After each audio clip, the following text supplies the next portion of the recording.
The most dangerous thing about your preps isn't that you don't have enough of them. It's that someone already knows you have them. Think about that carefully. There's a neighbor out there, someone who sat at your barbecue last summer, smiled when you mentioned emergency supplies, and filed that away in the back of their mind the way people file away phone numbers they might need someday. They didn't judge you then. They laughed, maybe, called you a little paranoid. But when the grid drops and the shelves are empty and their children are hungry, that casual memory doesn't stay polite. It hardens. It sharpens into something with a plan attached. And that plan doesn't begin with a knock.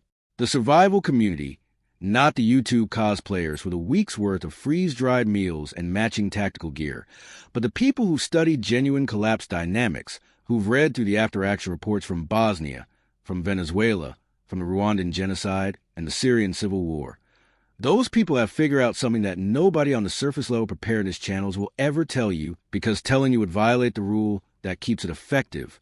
There are exactly 5 items that the most prepared people in the world deliberately hide from every neighbor, every acquaintance, and almost every family member they have. Not because they're selfish. Not because they don't care about the people around them. But because these 5 items are so high value, so operationally critical, and so dangerous to possess visibly that letting people know you have them is functionally equivalent to painting a target on your front door. By the end of this video, you're going to know what those items are, why they're hidden, and exactly how to acquire and store each one before the supply window closes. Drop the word hidden in the comments right now if you're in. Because what follows is the kind of information that circulates in closed forums, private group chats, and members-only preparedness communities, not on mainstream channels. Let's establish the stakes first, because you deserve the unfiltered version. Every serious conflict study from the past 50 years arrives at the same brutal conclusion. The first casualties in any societal breakdown are not the unprepared. They're the visibly prepared. That's the irony that nobody in prepping culture wants to say out loud. The people who built the stockpile become the primary targets of the people who didn't. Research analyzing collapse dynamics in post-Soviet states documented that households displaying preparedness markers, extra vehicles, visible solar installations, obvious guard operations, and storage containers experienced theft and forced entry at 4 times the rate of unremarkable households. 4 times. And that was during a slow-burn economic contraction, not an acute conflict scenario. In a rapid onset, full-scale war scenario, that multiplier doesn't hold steady. It accelerates. The real question for serious preparedness isn't just what to stockpile. It's what to stockpile that delivers maximum survival leverage while maintaining absolute invisibility to everyone around you. These 5 items are engineered by practical necessity to be exactly that. And item number 1 is the one that the most experienced preppers in the world guard like classified information. Your medical kit is failing you, and you probably don't know it yet. The vast majority of people who take emergency preparedness seriously, and that likely includes you. Otherwise, you wouldn't be 6 minutes into a video called Items Preppers Hide from Neighbors, have assembled some version of a trauma kit, bandages, gauze, maybe a tourniquet, some over-the-counter pain management. That's not medical preparedness. That's a bandage collection with delusions of adequacy, and will become irrelevant the moment you face the leading killer in every documented prolonged grid-down scenario in history. Not gunshot wounds, not radiation exposure, not starvation in the first 30 days. Bacterial infection. The data on this is not subtle. In the American Civil War, 2 out of every 3 combat deaths were attributable to infection, not the initial wound. During the siege of Sarajevo, nearly 4 years of collapse, some of the most thoroughly documented civilian survival data of the 20th century. The leading cause of preventable death among civilians who had secured adequate food and shelter was infectious disease. In the absence of antibiotics, what you'd consider a minor inconvenience under normal circumstances becomes a death sentence. A wound that picks up soil bacteria, a dental abscess that spreads to the jaw, a urinary tract infection that ascends to the kidneys, a respiratory infection that progresses to pneumonia. Your immune system is genuinely extraordinary under normal conditions, but it was not designed to win against a full bacterial assault without pharmaceutical backup. And that backup will be stripped from every pharmacy within 48 hours of any serious disruption. Here's what the preparedness community figured out, and here's precisely why they don't publicize it. fish antibiotics. Before that registers as a joke, understand the actual pharmacology involved.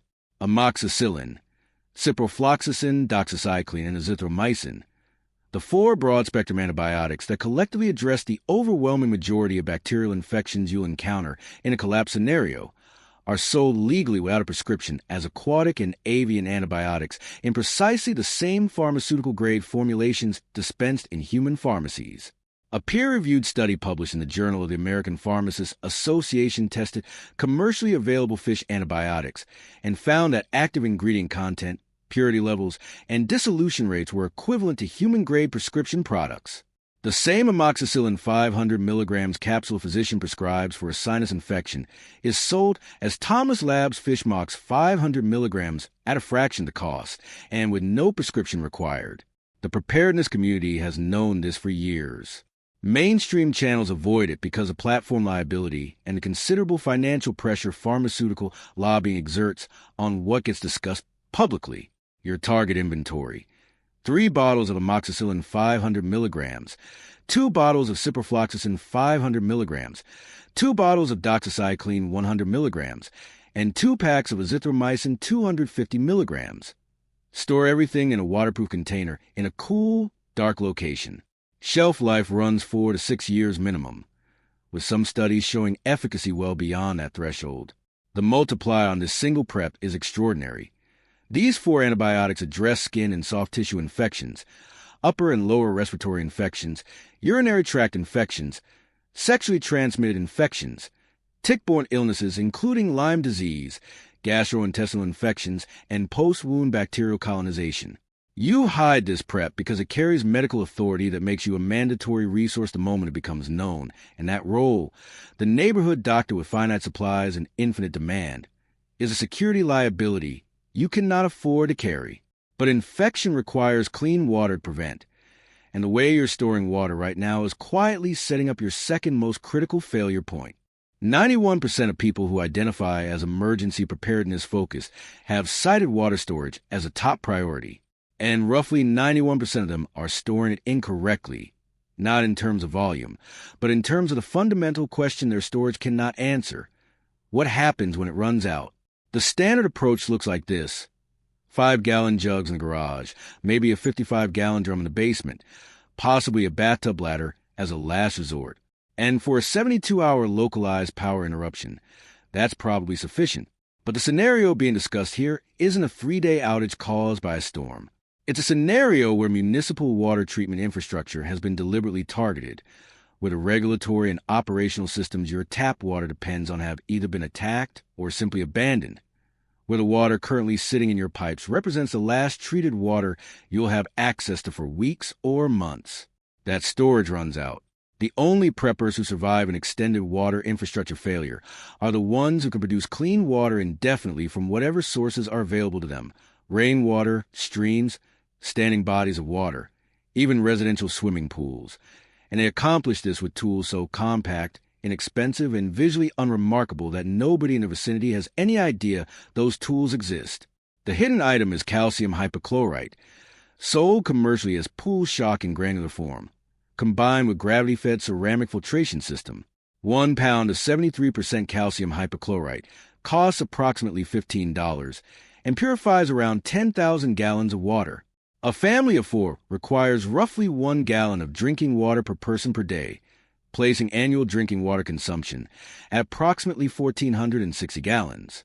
A single $15 bag covers that family's drinking water needs for close to 7 years. The chemistry is direct. Calcium hypochlorite dissolved in water generates hypochlorous acid, which denatures the structural proteins in bacterial cell walls and disrupts viral genetic material, rendering pathogens non-infectious. You dissolve 1/4 teaspoon of granular calcium hypochlorite into 2 gallons of water to produce a chlorine stock solution, then add 1 part of that stock solution to 100 parts source water. 30 minutes of contact time produces safe drinking water. This is the identical chemistry municipal treatment facilities employ, replicated manually with a $15 product available at any home improvement or pool supply retailer. Paired with a gravity-fed ceramic filter, a Berkey or a Lexapure configured with its standard filter set. to remove particulate matter, heavy metals, and any residual chemical taste. You have an effectively unlimited clean water supply, contingent only on having any water source accessible. The calcium hypochlorite hides perfectly because it's invisible. No one processes a pool supply container as survival gear. And because the moment your neighbors understand you can purify water indefinitely during a water failure, you'll be managing a queue at your door within hours of any infrastructure disruption. The multiplier. Save drinking water. Wound irrigation prevent the infections covered in Item 1. Sanitation for cholera and dysentery prevention, surface disinfection, and laundry hygiene. One $15 item. 6 survival applications. 0 external visibility. Pause here for a moment. We're 2 items in, and you're already holding knowledge that separates you from a vast majority of people who consider themselves prepared.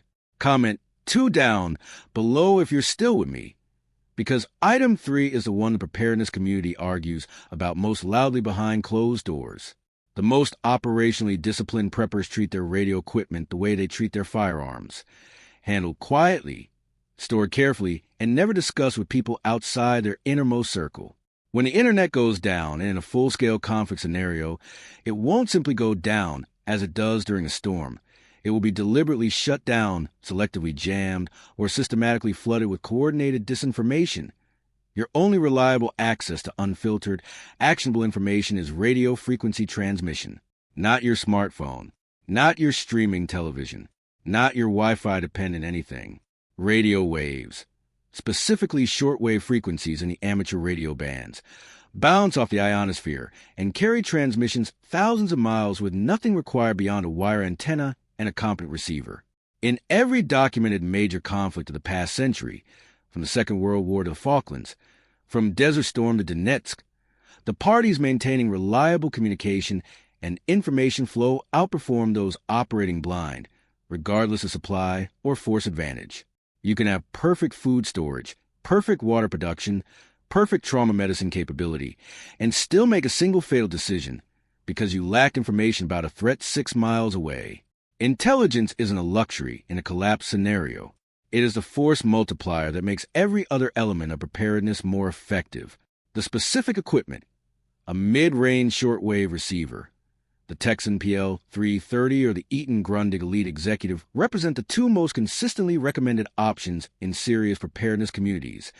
Costs $60 to $100, physically occupies a shoebox, and receives broadcasts from government emergency stations, military communications, international news services, and amateur operators globally, paired with a handheld amateur radio transceiver. The Baophone UV5 provides entry-level capability at $30, but the Yaesu FT60 offers significantly superior durability and frequency stability. You have both receive and transmit capacity in a kit that costs under $200 total. Both units are stored inside a Faraday cage, a metal enclosure lined with non-conductive insulating material. An ammunition can wrapped in heavy corrugated cardboard and sealed with conductive aluminum tape functions precisely as described, that distributes incoming electromagnetic energy across its surface, generating a canceling internal field that protects the electronics within from electromagnetic pulse. Your receivers survive. Your neighbor's cars, smartphones, and smart appliances do not. You hide this equipment not because it violates any law. Amateur radio licensing is actively encouraged by emergency management authorities, but because the moment you become the only person in your area with functional communications capability, you become a resource that desperate people will pursue by any means available. The multiplier on your radio kit. Emergency government broadcasts, regional weather, military movement intelligence on the amateur operator network, international news free from domestic information control, local coordination with your trusted network, and the psychological stability of being genuinely informed rather than blindly speculating. Information asymmetry is the oldest force multiplier in human conflict, and your radio is how you maintain it. But communication and intelligence only matter if there's a sustainable future to communicate toward, which brings us to Item 4, and the most chronically underestimated preparedness investment that exists. The mistake that undermines every serious food stockpile is finite thinking. Everyone who has invested in food storage is thinking in units of time, weeks, months, maybe years. Even the most committed preppers who assembled a 3-year supply of properly stored staples are working within a bounded quantity. They have a number in their mind. Enough food for this many months. But genuine, prolonged systemic disruption, the kind that characterized the 20th century's worst episodes of civilian suffering, doesn't resolve on a schedule that respects your stockpile timeline. The siege of Leningrad lasted 900 days. The Bosnian War consumed 4 years. The Syrian civil conflict has extended across more than a decade. At some point, every finite supply exhausts itself. And the only people who survive beyond that horizon are the ones producing food, not merely consuming it. The preppers who genuinely understand long-term survival timelines invest in something that costs almost nothing, fits inside a waterproof container the size of a shoebox, and carries more long-term survival value than $10,000 of freeze-dried meals, an heirloom seed vault. The distinction between heirloom seeds and the hybrid varieties sold at commercial garden centers is not a matter of horticultural preference. It's the difference between an infinite food production system and a one-time use consumable. Heirloom seeds, also designated as open-pollinated varieties, reproduce genetically true to their parent. You plant them, they grow, you harvest the mature seeds, and those seeds produce identical plants the following season. The cycle continues indefinitely as long as you have soil, water, and sunlight. Hybrid seeds, the F1 varieties that dominate commercial agriculture and retail garden centers, are engineered to maximize first-generation vigor and yield, but their second-generation seed either fails to germinate reliably or produces stunted, phenotypically unstable plants. Hybrid seeds cannot be saved. Every season requires repurchase from a supply chain that, in a sustained disruption scenario, no longer exists. The genetics underlying this distinction are rooted in Mendelian inheritance. Stable homozygous genotypes and open-pollinated varieties reproduce their parent phenotype reliably across generations, while F1 hybrids carry heterozygous genotypes that segregate unpredictably in the F2 generation. You don't need the genetics. You need the outcome. Heirloom seeds are the only seeds that give you a permanent food production capability. Your core vault should contain 10 to 15 calorie-dense, climate-appropriate varieties. Caloric anchors include dried beans and peas, protein and complex carbohydrates, approximately 350 calories per cup dried, corn, winter squash, and potatoes, which yield 2 to 3 pounds of harvestable food per square foot under reasonable growing conditions. Nutritional depth comes from kale and spinach for vitamins A, C, and K, tomatoes for lycopene and ascorbic acid, garlic for allicin compounds with demonstrated antibacterial activity against multiple resistant bacterial strains. Store all varieties in heat-sealed mylar bags with oxygen absorbers inside a sealed metal container in the coolest, driest available space. Properly stored heirloom seeds maintain viability for 3 to 10 years by species. You hide this prep because food production capability is the single most strategically valuable long-term asset in any collapse scenario. More durable than weapons, more leverageable than money, and advertising that capability, while others are starving places you at the center of a resource competition. You have no interest in winning publicly. The multiplier, unlimited caloric production, full nutritional variety, medicinal herbs for conditions your antibiotics cannot address, psychological stability derived from tending living systems, community currency for the trade networks Item 5 will establish, and the foundational capability for rebuilding food production infrastructure in whatever comes after the acute phase.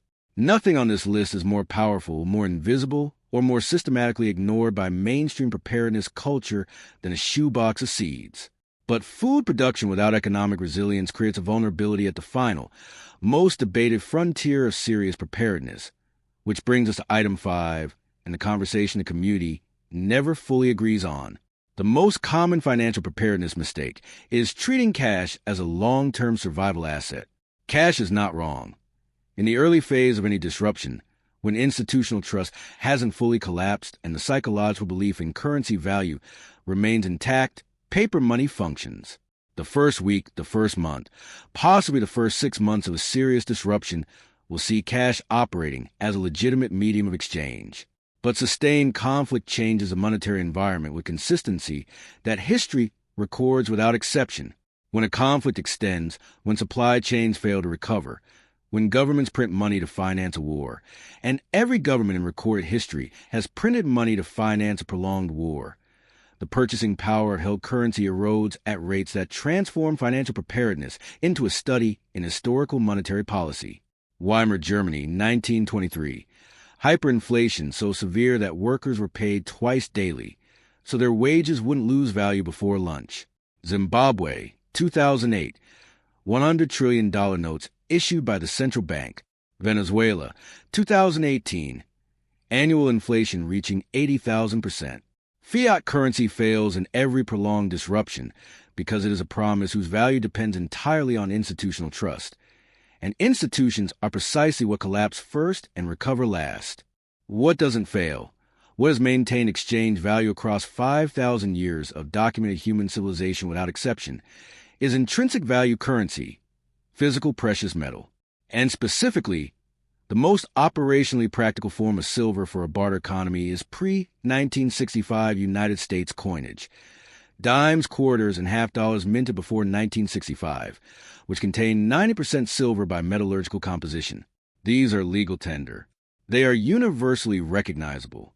They are available from any coin dealer or online precious metals vendor at modest premiums above spot price. A pre-1965 dime contains 0.0723 troy ounces of silver, approximately $2 to $3 of verifiable intrinsic metal value, in a coin whose composition any informed person can confirm by weight and visual inspection. In a barter economy where institutional trust has collapsed and paper promises carry no weight, the capacity to exchange value using a coin with demonstrable, testable intrinsic worth is a capability with no equivalent substitute. You acquire these coins gradually, through routine transactions at reputable dealers, without drawing attention. You distribute your holdings across multiple storage locations. No single location holds everything, no obvious location holds anything, and you tell no one. The multiplier. Exchange for food, medicine, information, and skilled labor. Access to officials or checkpoints where cash has lost credibility. Acquisition of any supplies not coverable by your other four preps. Foundation for long-term trading relationships that provide preferential resource access. And the psychological security of knowing your family's financial foundation is independent of server uptime and governmental solvency. You keep this absolutely secret because convertible wealth in a resource-scarce environment is the most targeted possession that exists.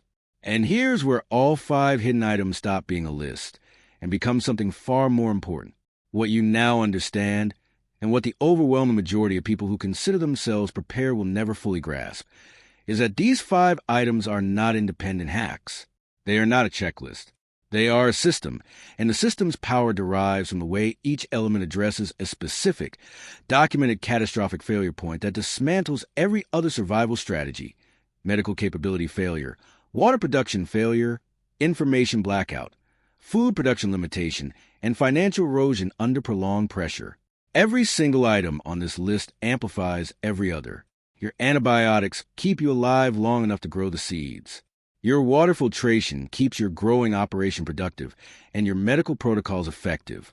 Your radio keeps you informed about threats so your security posture, your trade decisions, and your resource allocation can adapt to reality rather than assumption. Your seed vault provides a long-term food production that makes your silver something you invest strategically rather than something you liquidate in desperation. Your silver provides the economic capability to acquire anything the other 4 items cannot produce. Remove one element and the others weaken. Leave all 5 in place and operational, hidden and undisclosed, and you have built something genuinely rare. A closed-loop survival system that addresses the 5 dimensions where all other plans fail. This isn't amateur preparedness. This is systems architecture for sustained human survival, and the reason it works, the reason the most experienced practitioners of serious preparedness protect this information so tightly, is because the system's effectiveness is contingent on its invisibility. The moment any element becomes known to the wrong people, the entire architecture is compromised. Now comes a reality check that every video in this space owes you.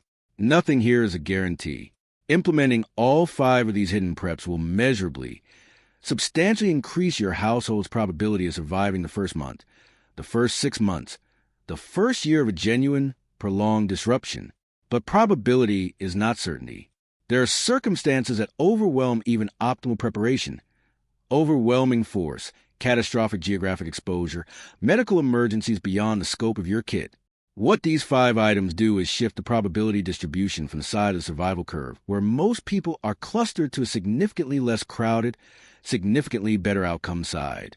Documented civilian survival data consistently shows that households without medical production capability, sustainable water production, independent information access, food production capability, and resilient financial assets fail within the first 30 days at rates exceeding 90% in sustained disruption scenarios. Households with those 5 elements in place and secured face failure rates closer to 30% over the same period. That 60-point gap is not theoretical.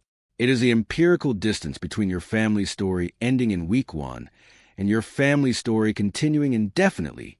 It isn't perfect. Perfection doesn't exist in survival contexts, but it's real, achievable, and within your reach right now before the window closes. Here is the empowerment that deserves as much time as the threat. You now possess operational knowledge that the most experienced preppers in the world actively conceal from the people around them, not out of paranoia or selfishness, but because secrecy is the operational requirement that makes these preps effective. You have the medical capability to prevent and treat the infections that have killed more people in 20th century conflicts than every weapon combined. You have the water production capability to supply your household indefinitely from any available water source, while everyone around you is rationing their last 5-gallon jug. You have the information advantage that allows you to make better decisions in real time while your neighbors are operating on rumors and fear. You have the food production capability that transforms your survival horizon from a countdown to an open timeline. And you have the financial resilience to navigate a post-fiat economy that no longer accepts the currency you've accumulated your entire working life. That's not anxiety dressed up as preparation. That's genuine agency. The transformation from dreading what might happen into knowing what you'll do when it does. So here's the personal question that needs a genuine answer. Which of these 5 items do you actually secure right now? And which one are you acquiring this week?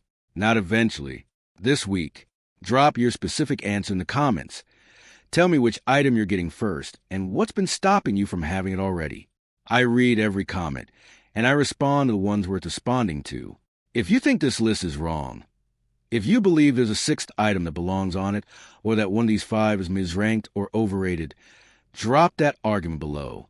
The best counter-argument gets pinned and addressed directly in the next video, because the community I'm trying to build is one that challenges assumptions and produces better thinking, not one that nods along. Subscribe and activate the notification bell, because the follow-up video goes deeper into operational security than anything published here. Specifically, how to source each of these items without creating a traceable digital profile, and how to store them in configurations that survive both forced entry and fire. Miss that video and you'll have the items without the discipline that keeps them yours. And discipline is the difference between prepared household and a looted one. Share this with one person in your network who takes this seriously. Not to frighten them, but because the trusted circle you build before the crisis is the final layer of security that no item on this list can replicate. Stay informed, stay invisible, or stay visible and become someone else's solution to their shortage. That choice belongs entirely to you. Wait, don't close this yet. Look at your progress bar. You're almost at the end, and what follows is a piece that 99% of viewers never reach. It doesn't appear anywhere else in this video, and it won't be in the thumbnail or the description. Think of it as the actual 6th hidden item, the one that circulates in the most restricted corners of preparedness communities, and almost never surfaces publicly, because surfacing it publicly would neutralize the advantage it provides. The thing that binds all 5 hidden items into a coherent and defensible system is not equipment, not money, and not skill.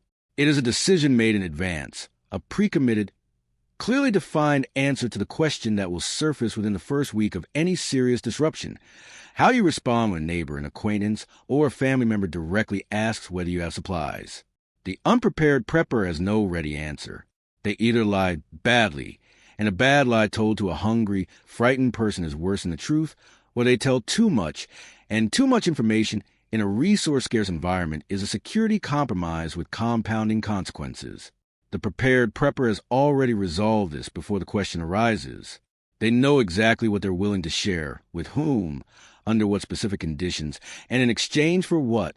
They know where their boundary is, and they hold it without guilt, because the alternative, total disclosure followed by total depletion, doesn't help anyone. This pre-decision is called a disclosure protocol, and building it now, before the pressure exists to compromise it, is the sixth hidden item. It sounds cold. It isn't cold. It's the most responsible thing you can do for the people you're genuinely committed to protecting. Comment the word protocol if you reach this ending. Welcome to the 1% who finish what they start. I'll see you in the next one.